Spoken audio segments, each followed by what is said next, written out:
Hello and welcome, everyone. It's your boy Doc Williams, and today we're going to be looking at the difference between podcast.co and bCast. So let's get right into it. Now, the first thing that I want to mention is before we get into the comparisons, I want you to really think about what do you need these platforms to do for you?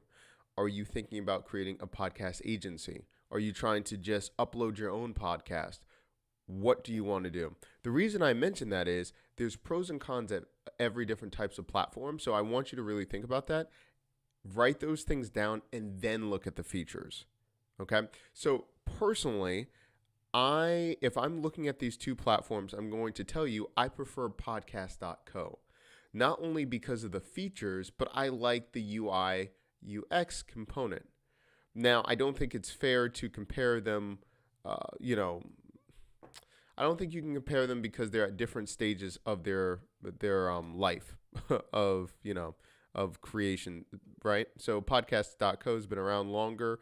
It can be more sophisticated, all of those things. But personally, this means a lot to me. I like the user interface. I like how simple it is.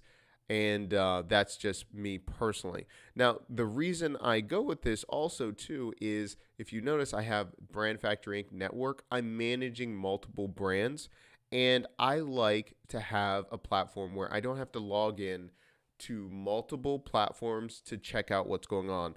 I like to see everything at a glance. So right here, I like what it looks like. I can easily see what's happening with all the podcasts.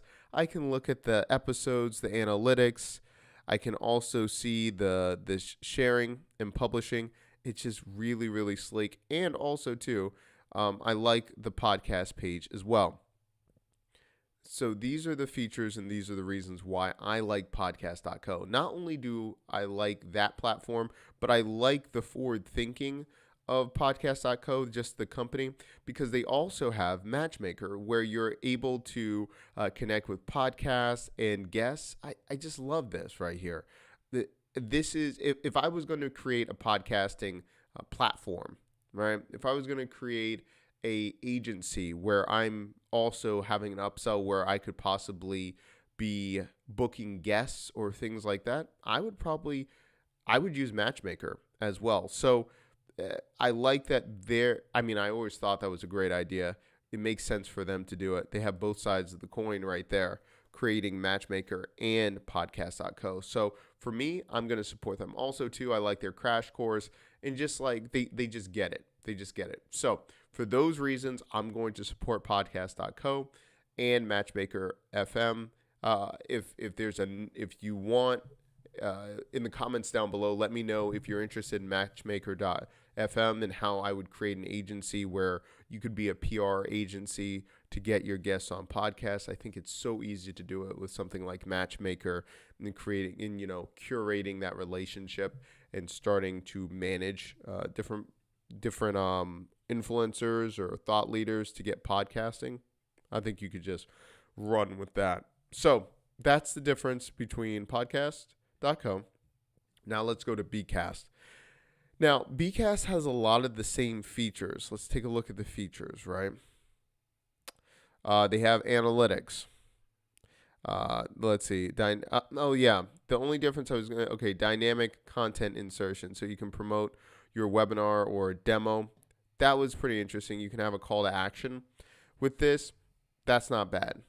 You can distribute anywhere. That's normal. Yeah. So the main difference I would probably say is the dynamic content insertion.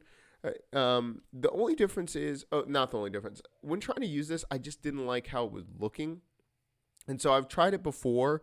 I think it's a really cool feature. And this would be a really good selling point if you're a marketer or you're driven to signups for something very specific for your book or your course or something like that. I like that a lot. I've tried it. I haven't enjoyed the experience that much, but I see that it could be a really good game changer if I'm having a lot of sales or predicting a lot of sales from my audio content, and then I'm trying to drive them to sign up to do something. I still think For me personally, I would do something from YouTube instead.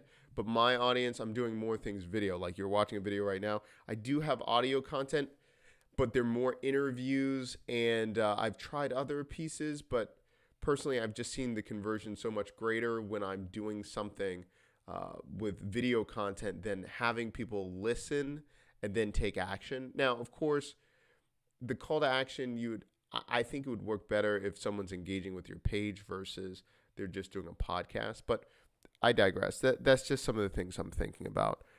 Again, if you're interested and you want to see the call to action, I'll do another video perhaps if people are interested in something like that. But again, I would say if you're a marketer, possibly that's something that I would consider. So that's the major differentiation. But if I'm looking at the call to action, I want to make sure that, what's the difference from doing a call to action then if I could do a link in the description of my podcast description if they're listening to it, via Stitcher or something like that.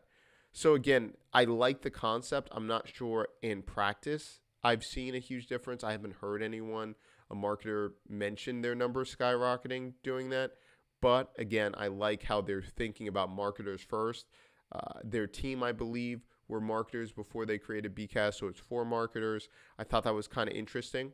So there's something there if you want to try it out. But purely pound for pound, if you're asking me what do I prefer, one or the other, I'm going to go with bCast.com. So, all right, everyone. So that was the comparison of the two. Now, there's tons of other platforms out there like Anchor and others, Transistor.fm. They're all great. Everyone has pros and cons. What I would like you to do is think about what are you planning to use this for, yourself or for a podcast agency you're expanding, and then picking your platform based on those needs. All right, so if you have any questions, any more questions, or you want to reach out and want me to do another versus video for podcasting, please leave all those things in the comments down below. I'll talk to you later.